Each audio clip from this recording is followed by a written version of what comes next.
मेरा नाम है सहदेव। आज मैं आप लोग को पॉवर्टी एंड एम्प्लॉयमेंट के बारे में पढ़ाने जा रहा हूँ।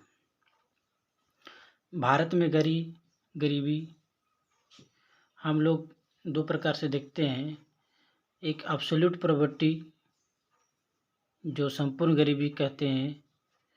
इसमें किसी के साथ रोटी कपड़ा मकान और बेसिक तत्व नहीं होता है, जिसका न्यूनतम आय भी नहीं होता है, उसको हम लोग एब्सोल्यूट पॉवर्टी संपूर्ण गरीबी कहते हैं। अथवा वो पोषण भी प्राप्त नहीं कर पाता है, उसको हम लोग संपूर्ण गरीबी के नाम से जानते हैं। दूसरा होता है रिलेटिव पॉवर्टी, इसे तुलनात्मक गरीबी कहते हैं। सरकार निर्धारित करती है, उस निर्धारित रेखा से नीचे जो गुजर बसर करते हैं उसको गरीबी कहते हैं, उसको तुलनात्मक गरीबी कहते हैं। अब हम लोग बेसिक तत्व पर जानते हैं कि मेजरमेंट ऑफ पॉवर्टी। दादा भाई नौरोजी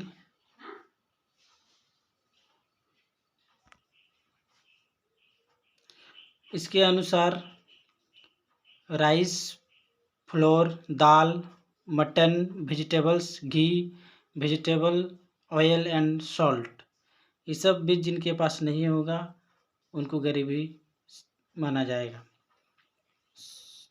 सन 1938 के अनुसार सुभाष चंद्र बोस की अध्यक्षता में नेशनल प्लानिंग कमेटी के द्वारा 15 रुपया और 25 रुपया पर कैपिटा पर मंथ के हिसाब से जिसका कमाई नहीं होता था उसको गरीबी कहा जाता था। द बॉम्बे प्लान के अनुसार 75 रुपया पर ईयर जिसका नहीं होगा कमाई, उसको गरीब कहा जाता था। प्लानिंग कमेटी 1962 के तहत शहरी क्षेत्र में 25 रुपया, रूरल ग्रामीण क्षेत्र में 20 रुपया जिसका नहीं होता था उसको गरीबी कहा जाता था। वाई के अलग कमेटी के अनुसार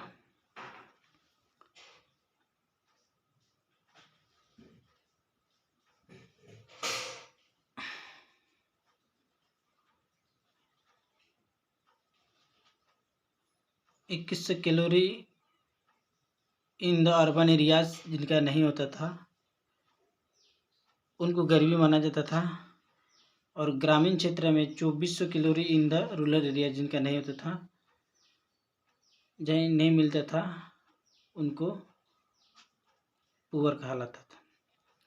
सिमी रंगराजन कमेटी के अनुसार ग्रामीण क्षेत्र में जो 32 रुपये कमाता है नहीं कमाता है उसे गरीब कहलाता था। शहरी क्षेत्र में जो 37 रुपये नहीं कमाता था उसे गरीब कहलाता था। अब हम लोग एम्प्लॉयमेंट के बारे में पढ़ते हैं। एम्प्लॉयमेंट का अर्थ होता है कि वो जॉब को सर्च करता है। इससे एम्प्लॉयमेंट से उनकी हेल्थ का इकोनॉमी पता चलता है। एम्प्लॉयमेंट रेट हम लोग कह सकते हैं कि एम्प्लॉयमेंट वर्कर्स बट्टा टोटल लेबर फोर्स गुना 100, इसको हम लोग एम्प्लॉयमेंट रेट कहते हैं। ये इम्पोर्टेंट है। Type of employment in India, एक होती है प्रच्छन्न बेरोजगारी। इसमें है नियोजित लोगों की संख्या वास्तव में आवश्यकता से अधिक होती है। जैसे कहीं काम है, वहाँ 100 आदमी का ज़रूरत है और उसमें 250 आदमी पहुँच जाता है, तो इसको हम लोग प्रच्छन्न बेरोजगारी कहते हैं। संरचनात्मक बेरोजगारी जब श्रमिक के कौशल और बाजार में नौकरियों की उपलब्धता के बीच बेमेल होता है, उसको संरचनात्मक बेरोजगारी कहा जाता है। जैसे एजुकेशन एम्प्लॉयमेंट, जिसने बीएड कर रखी है उन्हें